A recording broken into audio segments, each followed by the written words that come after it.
Okay, so the preview is going. So let's go live right now. And we are live. So, hello everybody. I hope the audio is coming in fine. Let's try and do a little reflections on our first Circle of Hands venture, which was last night. So, okay, so you've all seen it. If you haven't, maybe that's a good idea to start there. Runeslinger was running it. It was Ivan Mike 1968 and I going through our first venture. So I took some notes. So here we go. System. I like the way the system is set up in such a way that when the venture starts, the GM is supposed to give us some information that will help with character choice, and we thought that was going to be helpful. And funny enough, it turned out that even though we chose the best characters with the information we had, they turned out not to be as good as we thought they were. So that's an interesting thing, that the character choice, I don't know how, other than the geographic location, right? It's a fishing town. That's the only really useful piece of information we could draw upon, and it turned out fine in the end. But it was interesting that I thought it was going to help more depending on the elements of the venture that we knew. So anyway, the charm roll. Charm roll was an interesting mechanic. It is skewed to failure, as Ivan, judiciously pointed out. It's interesting that in the rules itself, it implies that, if you do something to be on equal footing, then you get your full 2 dice to do the roll. But if you don't get the opportunity to do that, then you're just stuck with 1 die. And if you have less than 6 in that characteristic, that's an automatic failure, which is an interesting thing. Now, in the system, failure is good, but there is some, I don't know, it kind of implies that you will always start out not being liked by everybody, and then maybe you can do things to change that opinion.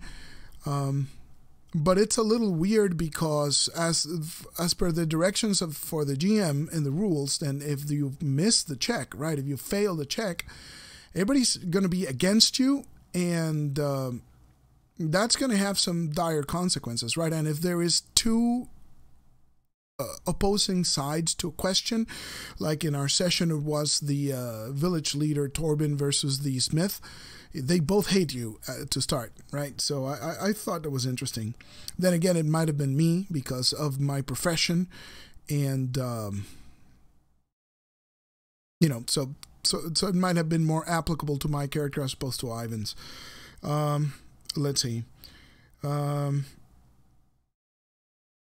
the other thing with those hopeless rolls is that they do reinforce the grim setting that the game is going for, right? It's really hard to live in this world, and everything is stacked up against you. So that was a nice reinforcement of the setting.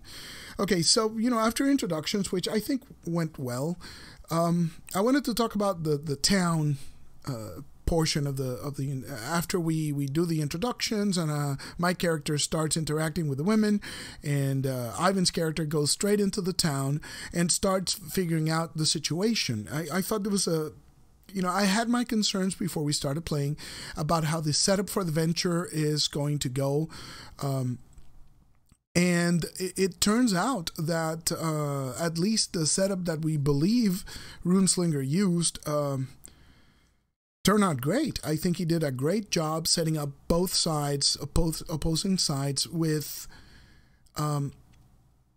agendas, or at least some plans that were opposed to each other, but there was no clear correct choice, which again, I think this is the spirit of the game, right? Tough decisions. If something is too black and white, it's too easy to know the right path, right? And in this particular instance, I think that was very well done. It reinforces the whole gray, trying to walk the middle path theme that the game seems to bring. It was interesting, and we mentioned this in our after gaming talk, right? Impressions, immediate impressions, is the whole fact that the game points out that there is no explicit mission. You're not sent to the location to do a specific task.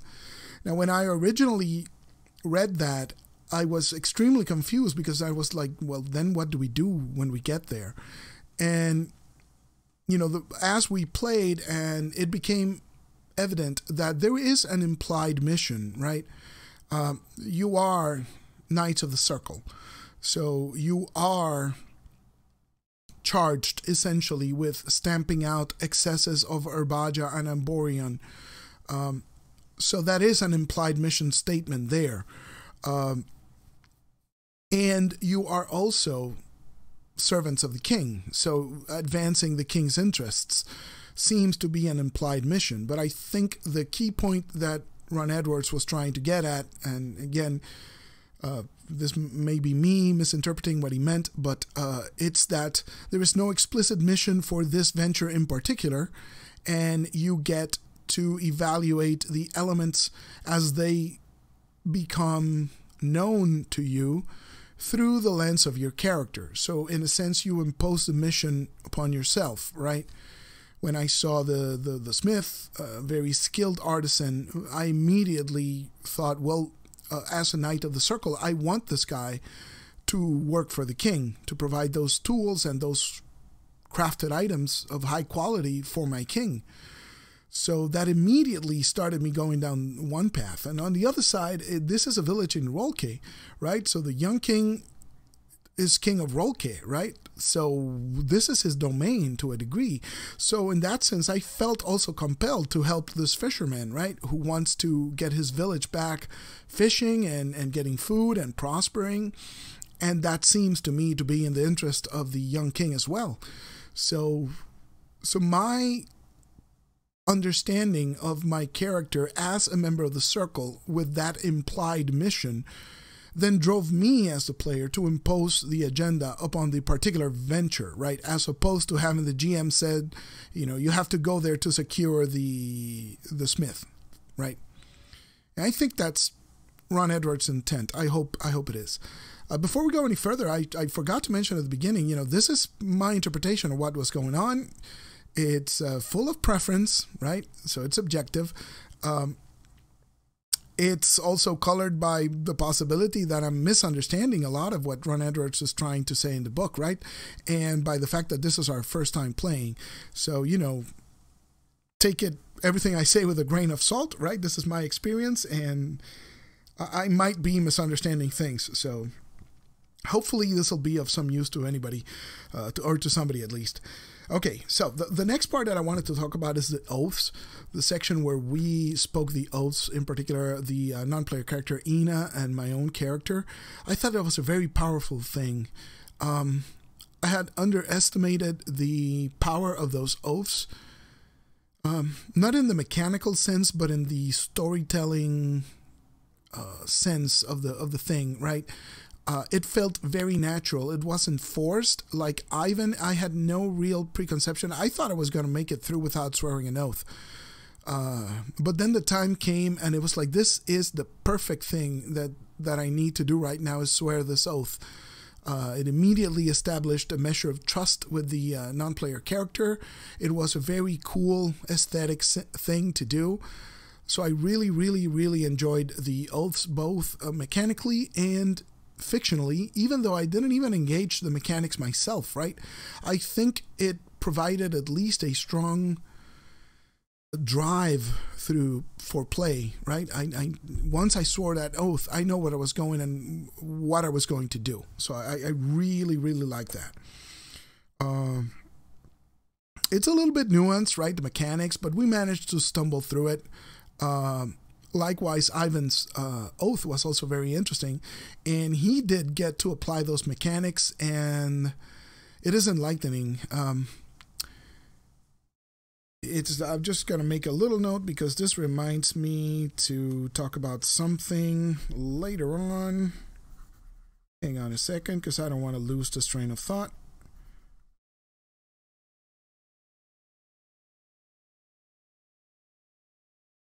All right. Sorry about that. So, okay, so that was pretty cool. So then I wanted to talk about the themes and the intent of the game as I understood it from reading the book. I understood this game that what Ron Edwards was trying to get us to play at is this very as character, in character experience where you view the world through the lens of these characters, and where you are engaged in taking the tough decisions, right? There's no black and white solutions, or at least the initial problem as explained, there's no clear path through. So it was very interesting trying to gather information and make up my mind of what I wanted to do in this particular venture. That was a very interesting experience. It was very, very immersive. So the whole as the character, in character experience, I tried to talk like him.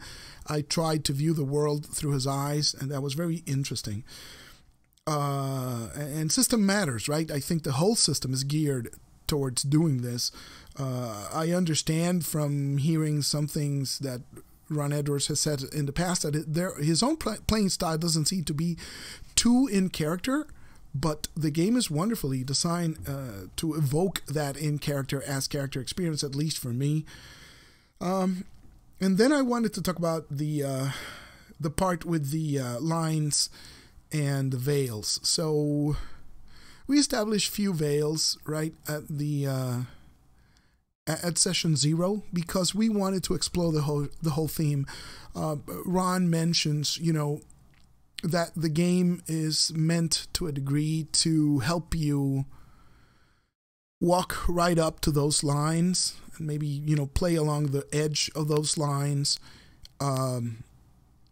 with the whole, I will not abandon you philosophy that he espouses, right? It encourages you in this in-character, as-character experience to face those lines, and I thought I was ready for anything, and wow, I ran up against a line real quick. There was a part where my character inflicts violence upon a helpless NPC, and I crossed over a line that I knew was there. I knew it was there, but I thought, in the spirit of the game, this is a hard game, hard people, in this Iron Age violent setting, and violence is the key to solving a lot of their things. So I tried to do what was true to the character, but at the same time, I walked over that line, and wow, that felt really, really bad. To the point where it keeps spinning up and, around my brain all night and this morning.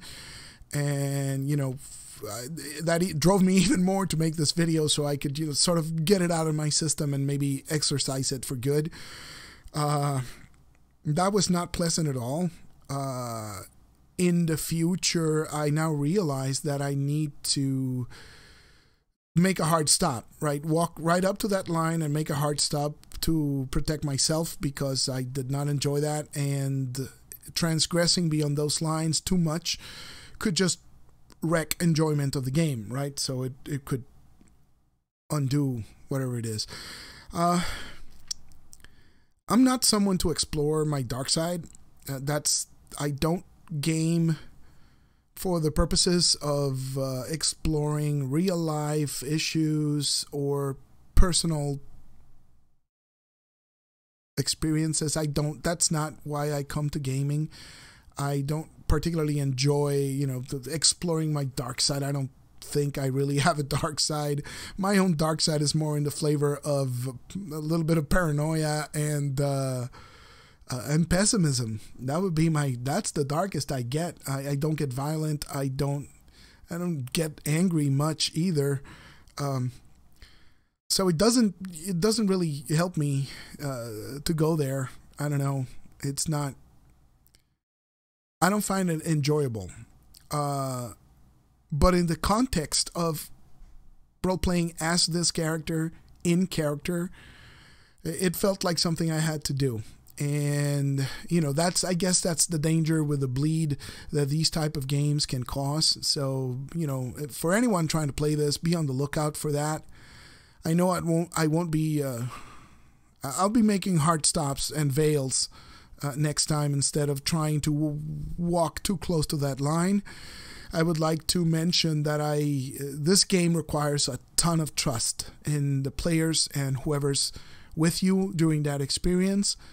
And I'm glad to say that, we went through this dark thing with my friends, Anthony and Ivan.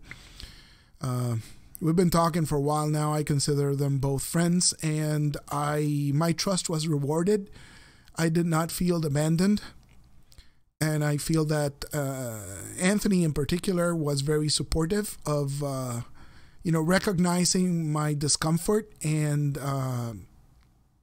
I feel he helped me through it, right? So we got past this point and sort of came back on track. And Ivan was there too, right? He was silent through the thing, but that silence was also reassuring, right? So they were both with me. It was very... I don't know. It was just him being quiet and respecting what was going on. Felt like we were all going through this, right? So I didn't feel alone, which is the important thing. I will not abandon you. So anyway, getting past that point, we went back to the village. I had some plans, which I briefly discussed in the previous post-game. Immediate post-game reactions. The whole thing with I thought I would expose the woman and force her to confess in front of the village by means of one of the spells, right? There's one spell which compels the telling of truth. So I was going to ask her to name her accomplices in the town square, which is why my character gave instructions to everybody, we meet in 1 hour. That was my original intent. And then through discussion with Ivan, Ivan convinced me that taking on the monster was probably better than just confronting the cultists. It would have been a different game. Maybe we could have done both, right? Confronted the cultists and later on gone on to confront the monster. It could have been horribly wrong. Could have turned out like half the village was with the woman and they could have turned against us and maybe killed us or forced us to cast some really devastating spells. But in the interest of time, and Ivan did have a point, right? So it would have been more like treating the symptoms and not treating the cause of the problem, which was the monster itself. So that leads us to the next session, which is the killing section. The confrontation with the monster was very out of character, and we had anticipated that. The system has a lot of fiddly bits when the systems are engaged. This is in contrast to the rest of the game, which is very in character as character. This felt very out of character. It's a combination of having to juggle a lot of options, having to, I was frantically looking at the book while Ivan was acting, trying to read up on the spells. I think that's part of the stumbling blocks we ran into was first, it's the first time running the game. So first time rules are always hard, believe it or not. I did study a lot for the game, except for the spells. So on top of that, if you add the spells, which are very complex, and there's a lot of them, and the names sometimes help, but that's shorthand that Ron Edwards understand that shorthand is not necessarily. I looked at some of the spell names and some things seemed clear and others were completely opaque to me. So I had to, there's a spell called Shining. I had no idea what it does. It's like Shining, like Stephen King. You can telepathy, but no, it boosts the armor of the target. So it's a completely different thing. So. If you add lack of experience with a fiddly system, with a bunch of spells that we don't know, on top of that, we add a monster, which I think is more complex than running a combat versus people. That's another level of complexity. And on top of that, we tried range combat. That would be my one big criticism of the rules as Ron laid them out. The killing chapter is a very complex thing.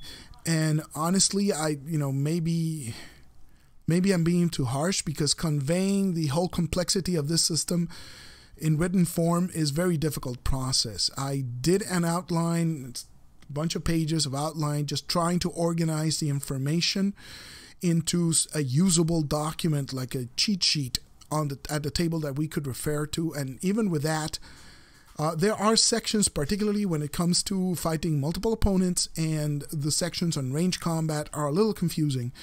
I think that was probably the one operational system mistake that we made, is not treating Ivan's character hurling the spear into the monster as a clash.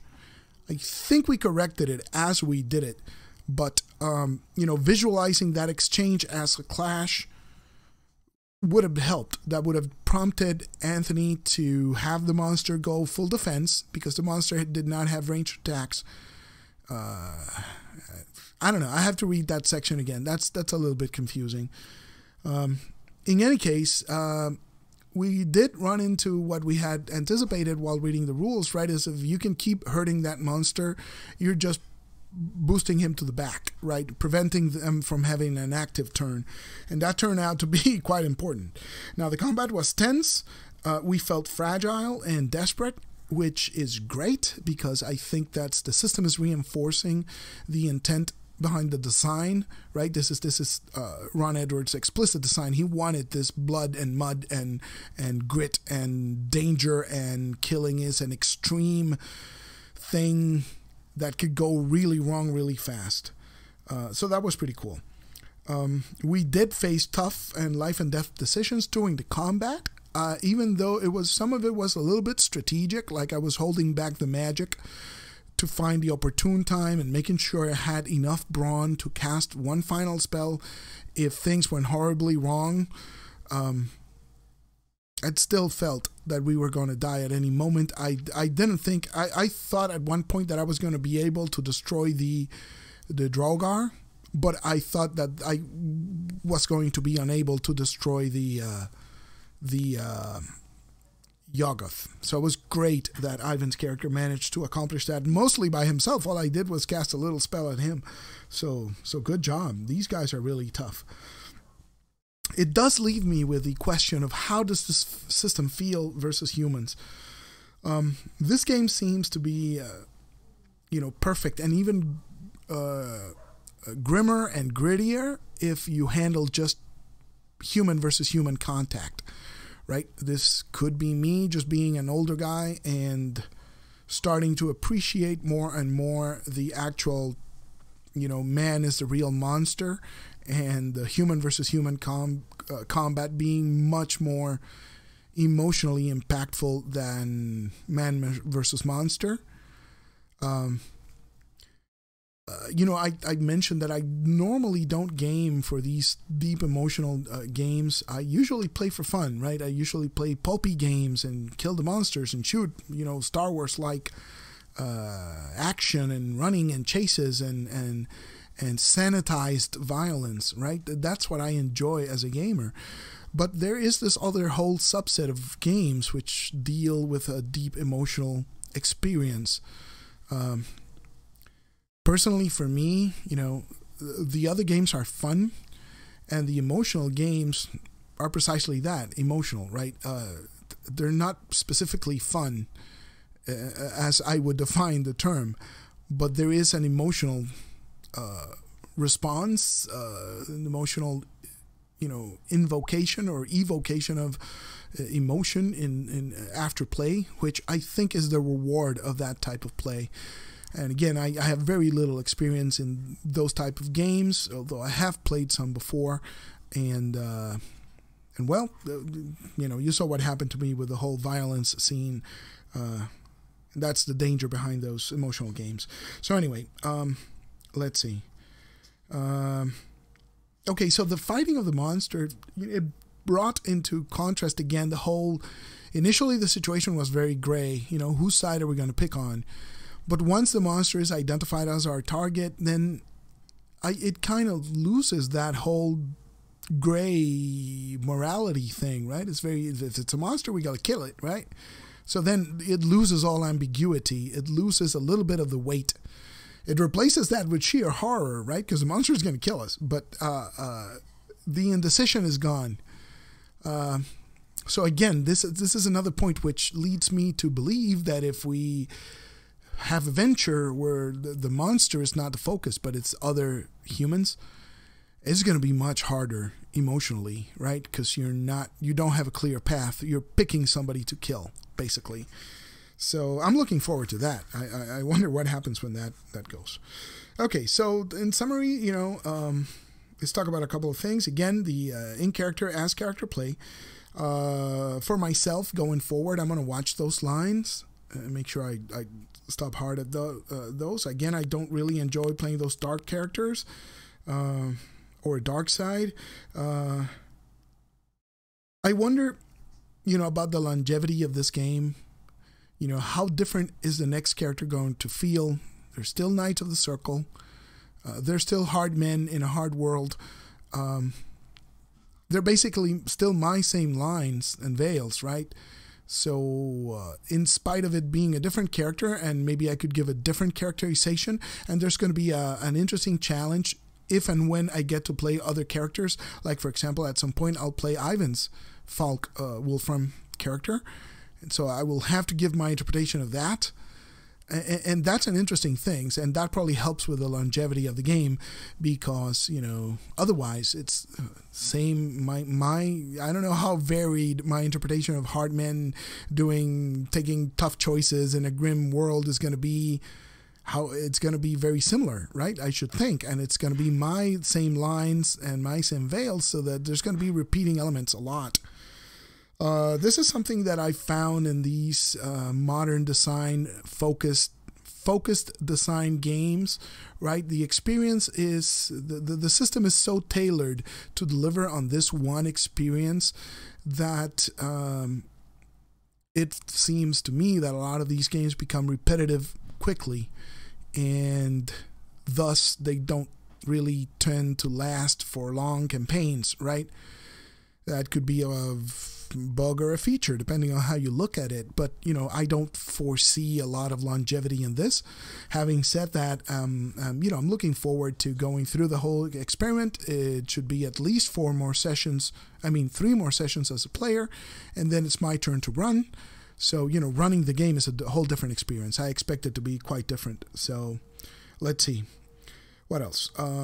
Speaking of running the game, I look forward to that. I think Anthony's running of the game was wonderful. He rolled with a lot of improvisation. My own limitations as a game master is I'm the game master who tends to over-prep a lot. I want to work on my improvisational gameplay. I have done it successfully in the past using Burning Wheel, but Burning Wheel has a system design which is very, very focused on improvisational play. And I think it helps the GM a lot in terms of keeping the action moving along, right? There's a lot of improvisation there. So I wonder how it's going to be when I don't have that system support for the improvisational part. I don't know how I will react to the prep that Ron prescribes in the game. Hopefully it'll carry me through. It's like my project for this year, I think, in gaming. I'm playing a lot of Genesis and Star Wars NDS system, and I plan to use that to improvise a lot. So I look forward to running games this year with less prep. I wanna be able to do that. I've been fortunate enough to be playing regularly with CGA, with Complex Games Apologist, and with Ivan Mike 1968 on his Mars game. CGA runs our Star Wars game. Ivan runs our Lamentations on Mars game. And I've played, this is the second time playing with Anthony running. He ran a Call of Cthulhu one-shot for us, which looked to be highly improvisational. And they all have this technique down, so I want to get to that level of doing things. I've also had the opportunity last year to play a couple of times with Sam DiMercurio, Chalice and Chains, and in his Star Wars, and I didn't play Star Wars with him, but I played a OSR type game, and it was highly improvisational, and he did that smoothly. So that's a skill set I want to work on. So I'm looking forward to that. Another thing that, I wonder about is the character progression. It's interesting to note that there is no, other than the advancement beyond sessions, it makes no mention of what to do with those Amborion points that my character took on. If and when that, Hadric comes back into play, are the points still there? So it's easier for him to ramp up to get a gift? Or does it reset to 0 at the start of the venture? Maybe it's in the book. I haven't looked at that, but that raises an interesting aspect, I guess. I don't know if it resets, right? Because I do remember that the game says the ventures are not necessarily chronologically in order, which leads me to believe that perhaps the Amborion points reset to 0, right? Or Bajar or points reset to 0. But I don't know. Maybe they don't. And maybe that just means that in the second venture, that character just, boom, it goes and gets that gift with a spell or two. I don't know. That's something I'd like to explore. Okay, so let's see. What else? Criticisms of Anthony and Ivan. As I said, we've been talking for about a year and a half now, and all our culture of play that we've established is we like to talk about areas of improvement, right? And we like to provide criticism about each other, right? What Ivan did and what Anthony did and what I did myself, but in the spirit of improvement, right? It's not, oh, you did this, you're so bad at this game. The idea is, how can we improve? How can we make this game experience better, all of us? So, having said that, I don't really have any bad criticism of Ivan or Anthony. I thought Anthony was great at the improv last night. He was great at keeping the mood. The description seemed on point, enough to evoke that grim setting. And again, I'd like to point out that the scene with the violence where my lines were crossed, he handled it very well. Again, it's a game that requires a lot of trust, and I felt that trust, reciprocated. So that was good. Ivan felt a bit quiet at the start. It's like, is Ivan struggling with the rules? Is Ivan struggling with the approach that he's going to take? But no, then when we talked at the end of the session, it turns out that, he was quiet because he was feeling his way through the character. So he was deep into the in-character, as-character experience as well, which is great. I was a little bit worried, like, is he disconnected from the thing, or is it just...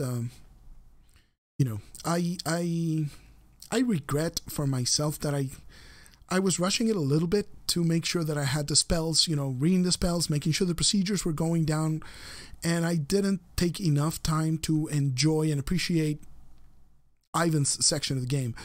Fortunately, the session is recorded, so I'll be watching it again and paying more attention to him. It's not like I ignored him. I know what happened, but I could have been more there, if you follow. I think this is a problem that's going to go away next time we play if I don't play a wizard, right? Because the whole spell thing was in the back of my mind all the time. It's like, geez, it's a lot of spells. So you need to know how those work.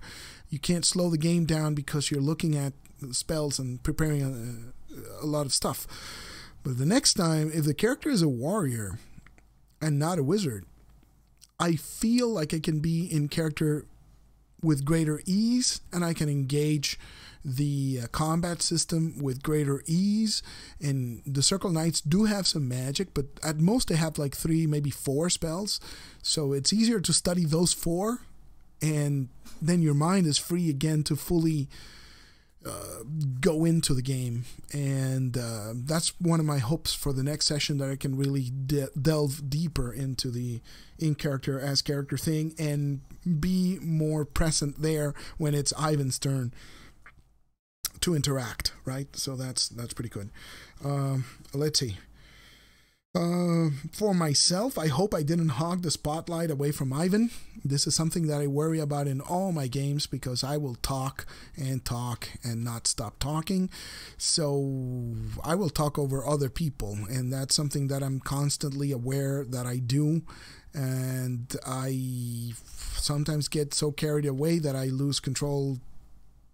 You know, I forget that I have to watch myself, and I'll try to push. I hope I wasn't too pushy last night, but that's something that I definitely need to keep in mind. Again, I think, Anthony managed to balance the screen time and the spotlight between the characters really, really well. The scenes seem to end naturally, although he did mention that he wants to keep an eye on tighter scene framing, which is fine. But I think it flowed naturally from one, now I'm running out of things to say, so switch to Ivan, right? So I think that worked. For myself, I probably need to read those spells again. It's going to be difficult. I don't think I'm going to be able to memorize what those spells do. Maybe I'll put some little notes like, shining means armor, right? So maybe some little keywords next to because there is a little list that just has the spell names on it and the cost. And this is, free download from Adeptpressed website. So I'll just maybe put some little keynotes there so I know what the spells do without having to read them, right? So that's a little homework that I can do. The other thing I want to do is go over those range combat rules again. That's the area that I felt least confident at. And the mass combat, because the multiple combat thing is really, really interesting. Another thing is, again, for the next session, just keep an eye on my lines and veils and make sure I hit those. So I think that's it, guys. It was, except for the violent part, it was fun. It was very immersive, and we did get to experience the grit and the blood and the mud. So looking forward to more, and looking forward to watching everybody's videos and reactions. So I hope that you guys are working on those too. Anyway, hope this thing goes through fine. I don't know how my streaming is, but hopefully it went fine. So, thanks, guys. Thanks for watching. Bye-bye.